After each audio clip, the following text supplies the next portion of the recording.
चलिए last turn पे अपन ने जो ओवम का फॉर्मेशन होता है, उसका फॉर्मेशन होने के लिए कौन कौन से परिवर्तन होते हैं, उन सब के बारे में अपन ने लास्ट टर्न में पढ़ा था। सबसे पहले जो संरचना होती है, जो मादा का अंडाशय होता है, उसके अंदर लाखों की संख्या में ओवेरियन फॉलिकल्स होते हैं और इनमें फॉलिकल्स में परिवर्तन करवाने के लिए एक हार्मोन रेस्पॉन्सिबल होता है। उस हार्मोन का नाम क्या होता है? एफएचएस का पूरा नाम क्या है? Follicle stimulating hormone. हिंदी में क्या बोलते हैं अपन? कोटिका प्रेरक हार्मोन। ओवेरियन फॉलिकल किसमें परिवर्तित होते हैं? प्राइमरी फॉलिकल में। प्राइमरी फॉलिकल में कितनी परतें पाई जाती है? एक की बहुत सारी? एक परत किसकी पाई जाती है? ग्रेनुलोसा कोशिका की। और इसी ओवेरियन जो पहला प्राइमरी फॉलिकल बना है, इससे कौन सा बनेगा आगे? Secondary follicle. सेकेंडरी फॉलिकल में जो तुम्हारी कितने प्रकार की परतों का फॉर्मेशन होगा? दो। पहली कौन सी होगी? ग्रेनुलोसा सेल की परतों का। ये कितनी होगी? एक की बहुत सारी? बहुत सारी कितनी? दो से तीन परतें या तीन से चार परतें। और एक और परत कौन सी होगी? Theca cell. कितनी परत होगी? एक की बहुत सारी?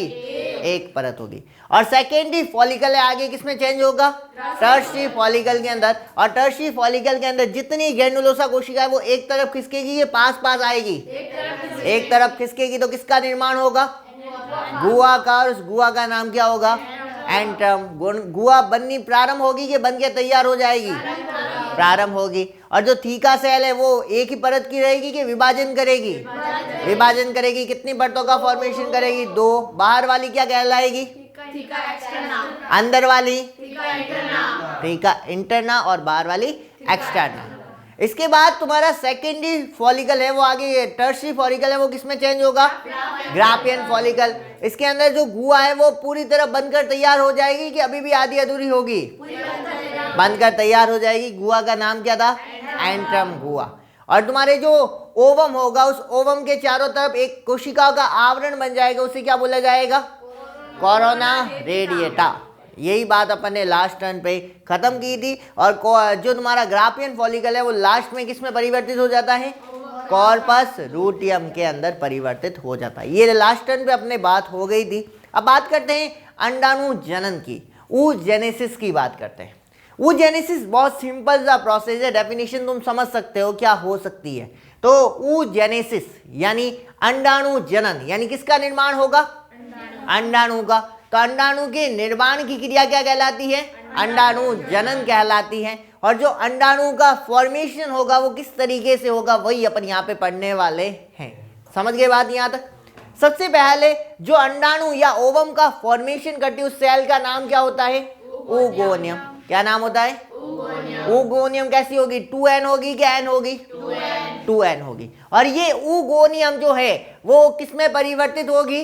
प्राइमरी oocyte के अंदर। और विभाजित होना है तो कौन सा विभाजन करेगी? अर्धसूत्री के समसूत्री? क्योंकि गुणिता सेम है, ये अलग अलग है? सेम है। तो कौन सा विभाजन करवा दूं यहाँ पे? समसूत्री विभाजन।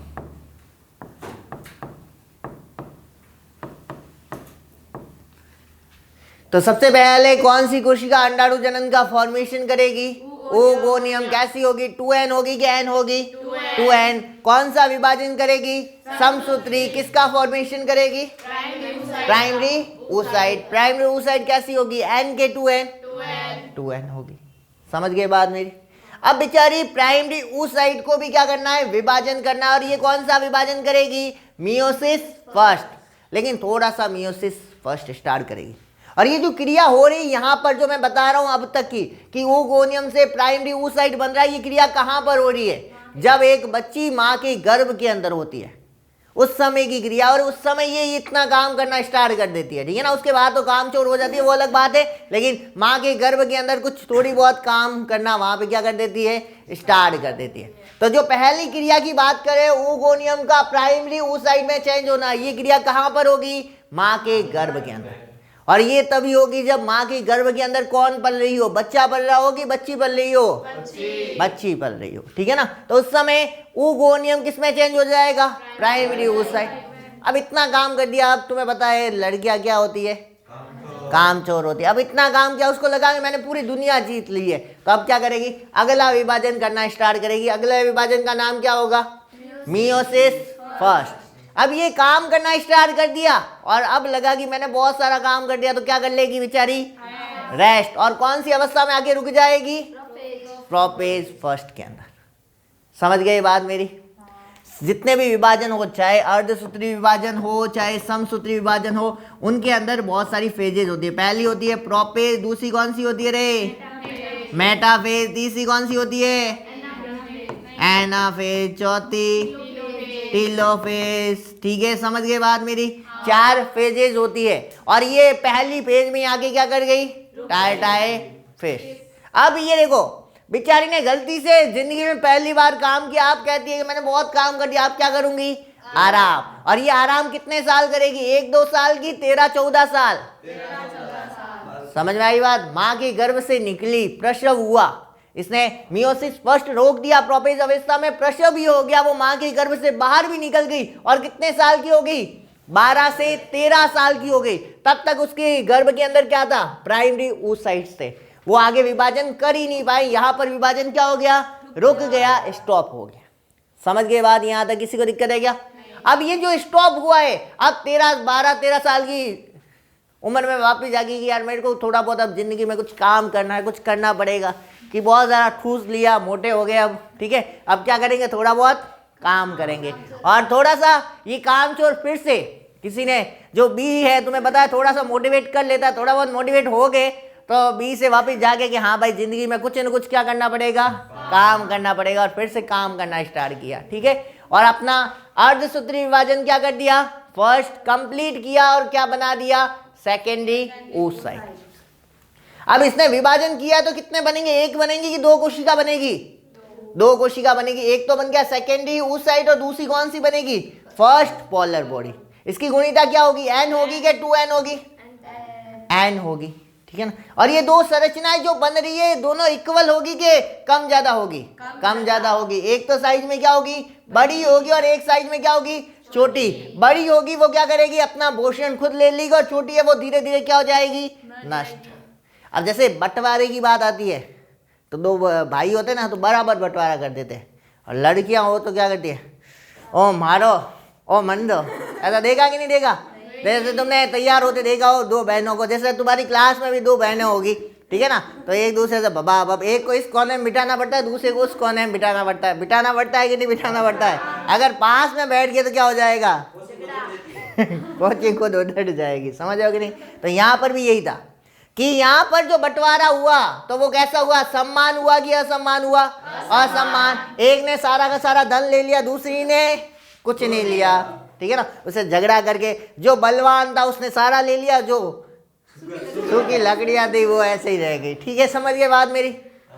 तो फिर से सुनना, सबसे पहले जो अंडाणु जनन की क्रिया है वो कहाँ से स्टार्ट होगी, माँ के गर्भ से कि 12 से 13 साल की आयु में, माँ के गर्भ से। और माँ के गर्भ के अंदर जो कामचोर लोग हैं वो सबसे पहले क्या करेंगे, ओगोनियम में कौन सा विभाजन करेंगे, समसूत्री विभाजन। किसका फॉर्मेशन करेंगे, प्राइमरी oocyte का फॉर्मेशन करेंगे। अब प्राइमरी oocyte तो बन गया, अब प्राइमरी oocyte को लगा मैंने बहुत सारा काम कर दिया, वो आगे विभाजन करना स्टार्ट कर देता है। कौन सा विभाजन करना स्टार्ट करता है, मियोसिस फर्स्ट। और मियोसिस फर्स्ट के कौन से स्टेप में आके रुक जाता है, प्रोपेज में रुक जाता है। और कितने साल तक रेस्ट करने लग जाता है, 12 से 13 साल। और 12 से 13 साल में वापस जागता और अपना जो काम बीच में रोका हुआ था उसे क्या करेगा, कंप्लीट करेगा। और कितनी कोशिकाओं का फॉर्मेशन करेगा, 2। पहली कौन सी होगी, सेकेंडरी oocyte, अगुणित होगी कि 2n होगी, अगुणित। और दूसरी कौन बनेगी, पोलर बॉडी। कैसी, फर्स्ट नंबर की कि सेकेंड नंबर की, फर्स्ट नंबर की। और क्या हो जाएगी, थोड़े समय बाद नष्ट हो जाएगी। समझ गई कहानी यहाँ तक, यहाँ तक किसी को दिक्कत है क्या। अब समझना, यहाँ पर यहाँ की कहानी थोड़ी सी डिफिकल्ट है। अब देखो, मैं पूछूं, एक लड़की है जिसमें 12-13 साल की है, ठीक है ना, जिसमें अभी तक कोई आतव चक्र आया ही नहीं है, ठीक है, एक बार भी आतव चक्र देखने को नहीं मिला, तो उसके अंदर क्या जो oocyte होंगे कि नहीं होंगे, बताओ। उसमें जो oocyte होते हैं कि नहीं होते, जैसे oogoनियम है, प्राइमरी oocyte है, सेकेंडरी oocyte है, वो होंगे कि नहीं होंगे, कौन सी अवस्था में होंगे? निष्क्रिय अवस्था में नहीं, प्राइमरी oocyte में। क्योंकि अब देखो यहाँ पर माँ के गर्भ के अंदर थे जितने भी oogoनियम थे उन सबको किसमें चेंज कर दिया अपन ने? प्राइमरी oocyte के अंदर। अब 12-13 साल बाद जब आतव चक्र आएगा तब ये क्रिया आगे बढ़ेगी, उससे पहले सारे के सारे कौन सी अवस्था में पाए जाएंगे? प्राइमरी oocyte में। समझ गए बात मेरी? और प्रारंभिक अवस्था में ये जो प्राइमरी oocyte होता है जब माँ के गर्भ के अंदर होती है, इनकी संख्या लाखों में होती है, लेकिन जब वो माँ के गर्भ से प्रसव के दौरान बाहर निकलती है तो बहुत ज़्यादा, तुम्हें पता है कि फीमेल की वेजाइना से बाहर निकलना है बच्ची को, तो उसे बहुत सारा दबाव उसकी बॉडी के ऊपर पड़ेगा कि नहीं पड़ेगा? क्योंकि जो हॉल होगा, जो वेजाइना होगा वो बहुत छोटा सा है और बच्ची इतनी मोटी है, तो इसको बाहर निकलने में ज़्यादा भित्ति पर दबाव लगाना पड़ेगा कि नहीं लगाना पड़ेगा? तो इसकी बहुत सारे प्राइमरी oocyte उस समय क्या होंगे? नष्ट होंगे। इसके अलावा जब वो 12 से 13 साल की आयु में जाएगी तब तक बहुत बॉडी के अंदर हार्मोनल परिवर्तन होंगे कि नहीं होंगे? और इन्हीं हार्मोनल परिवर्तन के कारण बहुत सारे प्राइमरी oocyte क्या होंगे? नष्ट होंगे। और इन्हीं प्राइमरी oocytों का नष्ट होना क्या कहलाता है? फॉलिकुलर एट्रेशिया कहलाता है। समझ में आई बात मेरी? कि जब गर्भ से लेकर के माँ के प्रसव के दौरान से लेकर के 12 से 13 साल की आयु तक बहुत सारे प्राइमरी oocyte क्या होंगे? नष्ट होंगे। और इन्हीं के नष्ट होने की क्रिया क्या कहलाती है? फॉलिकल एस्टेशिया। और जब वो 12-13 साल की आयु तक आती है तब तक उसमें कितने, एक अंडाशय में कितने बच जाते हैं प्राइमरी oocyte? 60 से 80 हजार, इससे ज्यादा होते ही नहीं।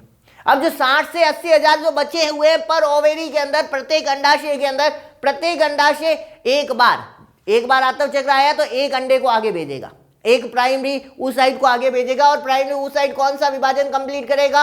अपना मियोसिस फर्स्ट कंप्लीट करेगा और कितने बनाएंगे? सेकेंडरी oocyte बनाएगा। यानी हर महीने एक सेकेंडरी oocyte बनेगा। ऐसे नहीं कि सारे के सारे एक साथ बनेंगे। समझ रहे हो बात मेरी?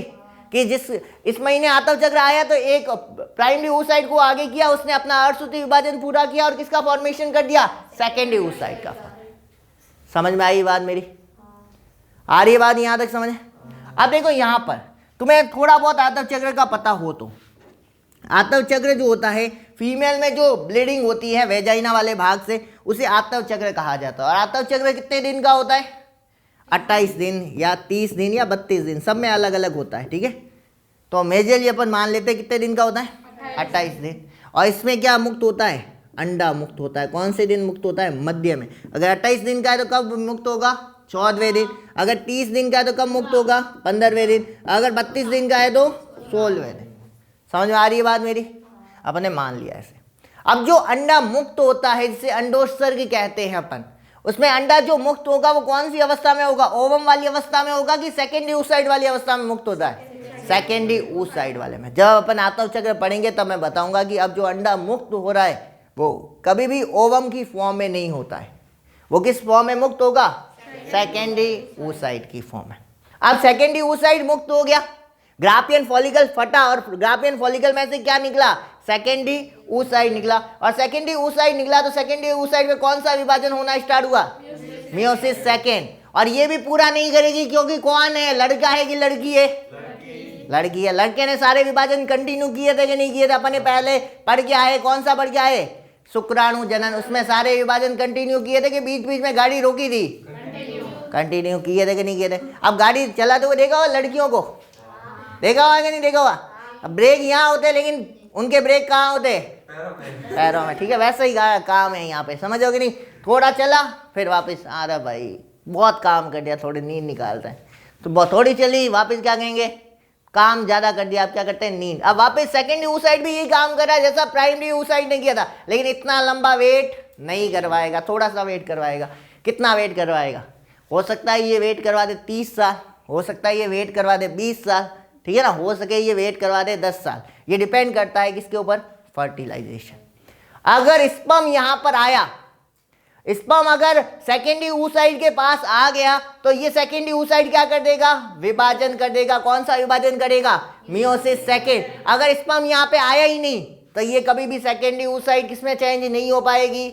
ओवम में कभी चेंज नहीं होगी।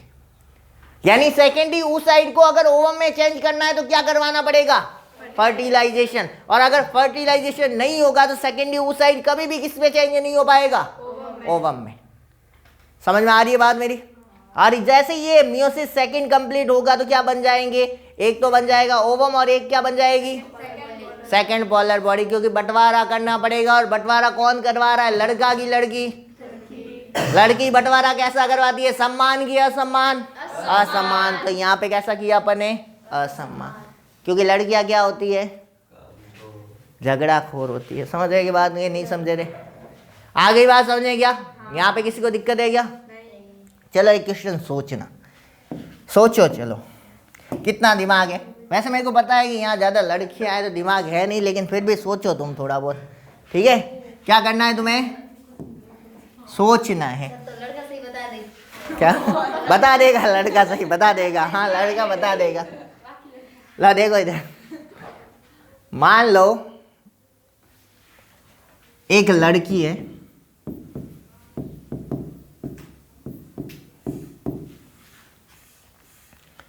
जिसकी उम्र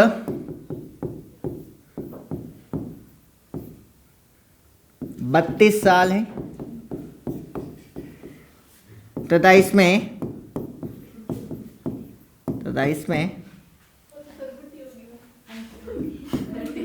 120 आतव चक्र आए हैं कुल मिलाकर के। 120 की जगह ज़्यादा करना चाहो तो कर दो, 220 आतव चक्र आए हैं। तो उसमें निम्न की संख्या बताओ, तो उसमें निम्न की संख्या बताओ। पहली संख्या बतानी है तुम्हारी प्राइमरी oocyte की, दूसरी संख्या तुम्हें बतानी है सेकेंडरी oocyte की, और तीसरी संख्या तुम्हें बतानी है ओवम की। जबकि कंडीशन तुम्हें दे रखी है कि उस जो लड़की है, जो फीमेल है, उसके 2 बच्चे हैं और एक बच्चा या एक बच्ची, चलो पक्षपात नहीं करेंगे, एक बच्ची जो है वो कहाँ गई है, टपक गई है। ठीक है, समझ गए बात मेरी। 3 बच्चे हैं, उसमें से 2 लड़के हैं जो अभी भी जिंदा है, और लड़की को अपने समय से पहले कहाँ भेज दिया है। एक लड़के को टपका तो बराबर नहीं बराबर है, ऐसे बराबर है। बताओ रे,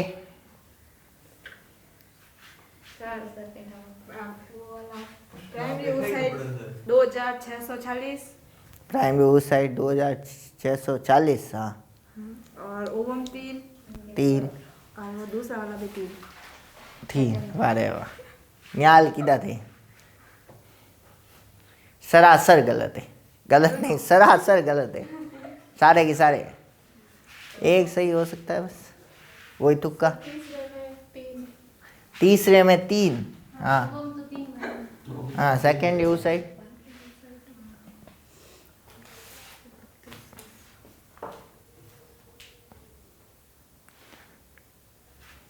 इतना सोचने का सवाल ही नहीं है, 1 सेकंड का सवाल है, समझ गए तो।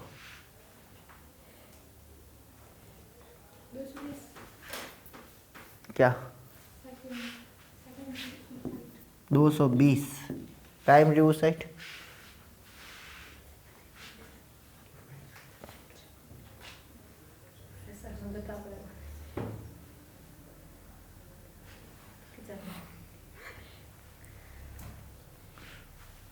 बताओ प्राइमरी oocyte की संख्या बताओ।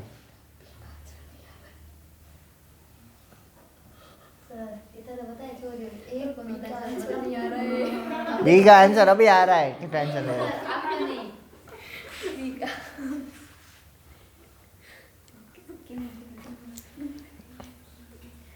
ये तुम्हें क्या पता सही है गलत है? सही है।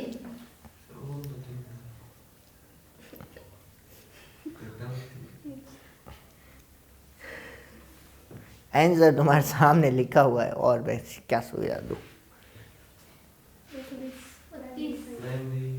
इतना मेरे को नहीं पता। चलो देखो इधर, वही बायो वालों ढंगू गया को नहीं गुनो। चलो पहले तुम बताओ, जो अंडाणु जनन की क्रिया वो कहाँ से प्रारंभ होगी? जूता आज पहन रहा है कौन शूज? बताओ अंडाणु जनन की क्रिया कहाँ से प्रारंभ होगी? ओगोनियम से। और ओगोनियम कहाँ पे होंगे? माँ के गर्भ के अंदर। जितने भी ओगोनियम होंगे किसमें चेंज होंगे? प्राइमरी oocyte के अंदर। और प्राइमरी oocyte के अंदर कौन सा विभाजन होगा? कौन सा? Meiosis first. अर्धसूत्री विभाजन फर्स्ट। अर्धसूत्री विभाजन फर्स्ट कंप्लीट होगा कि रुकेगा? कौन सी अवस्था में रुकेगा?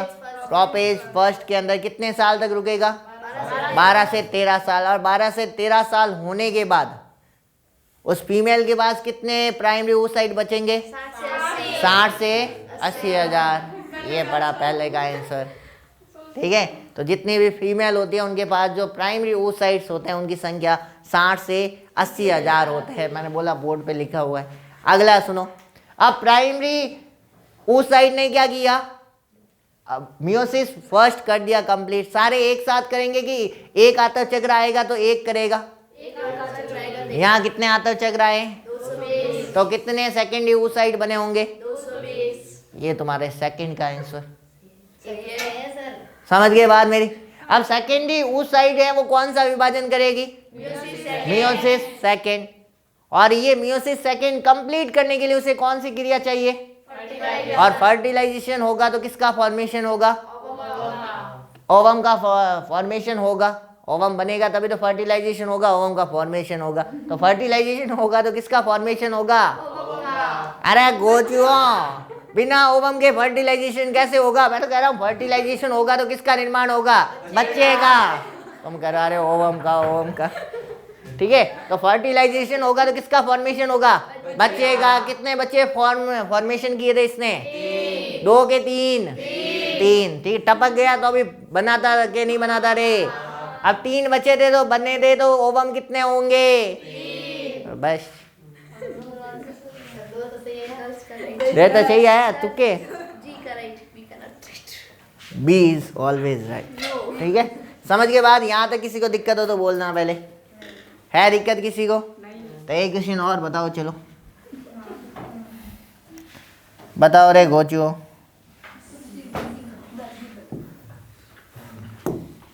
ये है तुम्हारे लिए क्वेश्चन। एक फीमेल है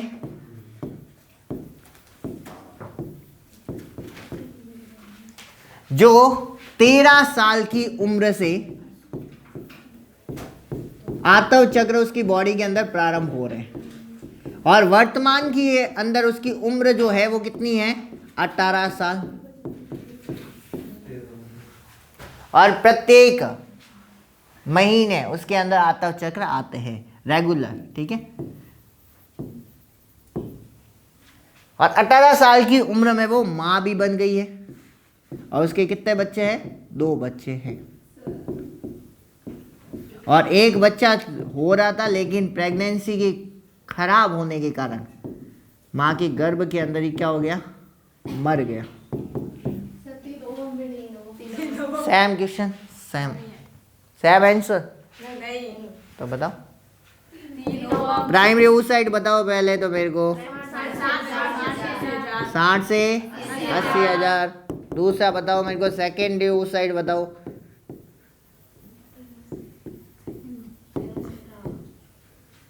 13 से नहीं बोला है। सही बोलते हैं कि लड़कियों का दिमाग कहाँ चलता है। सही बोला है सर। आंसर नहीं बोला वो। ठीक है, ठीक है। कितने? 60। 72 सर, 72 चला गया बोल। ये वो सर नहीं आवे सर। आपने प्लस कर दिया बीच। कितना होगा बोलो? 72। कितना? 60 से 72। 13 साल के अंदर आतव चक्र उसमें क्या हुए? प्रारंभ। तो एक क्या हो गया? 13 से 14, 14 से 15, 16, 17 और 18 तक। 1 2 3 4 5। समझ गए बात मेरी? तो 5 इंटू 12 कितने होंगे? 60। समझ गए बात मेरी? ये always be is always right. समझ गए बात मेरी? तो ये कितना होगा? 60। तीसरी बात करते हैं किसकी? ओवम की। और इसमें भी बी राइट होगा। कितने होंगे? कितने होंगे? 3 3 कैसे होंगे रे? 2 कैसे होंगे? कितने होंगे? 3 होंगे। बी इज ऑलवेज राइट, ठीक है ना। पहले का होगा 60 से 80,000, दूसरे का कितना होगा? 72 नहीं 60 होगा, ठीक है ना। इसीलिए बी इज ऑलवेज राइट। पहाड़े भूल गए, वो मिस्टेक ही है पूरी तुम्हारी।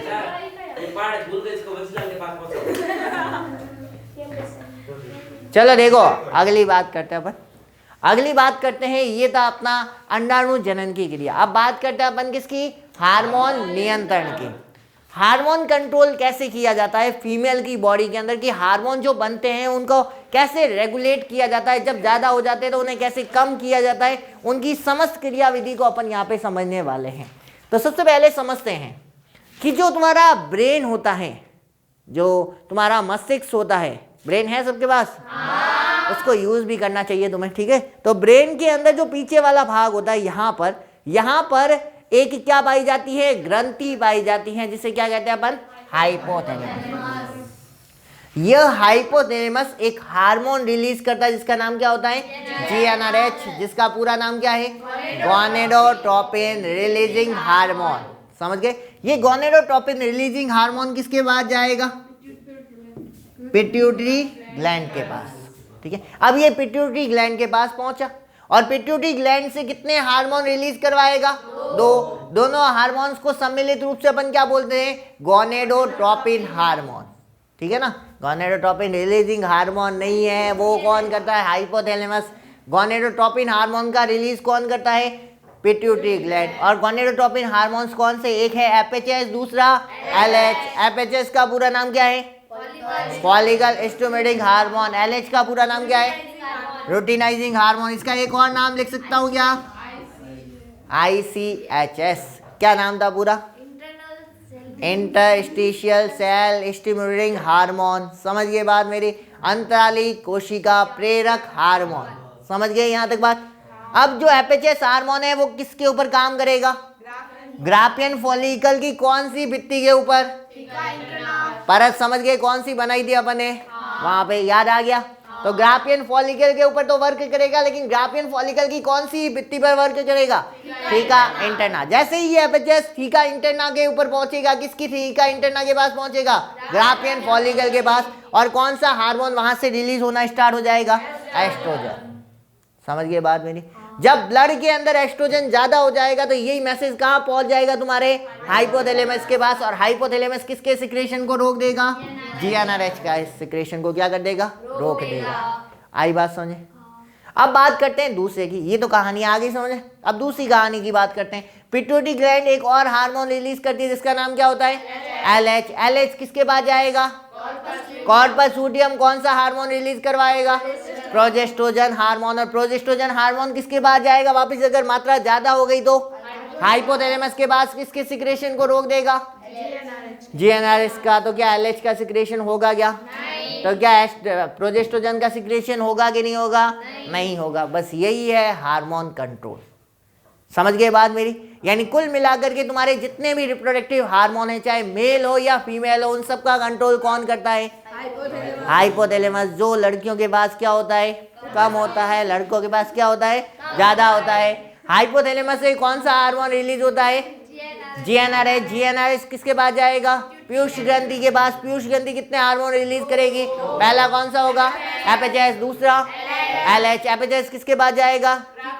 ग्राफियन फॉलिकल के पास। और कौन सी? थीका एक्सटर्ना के इंटरना? इंटरना। कौन सा हार्मोन रिलीज करवाएगा?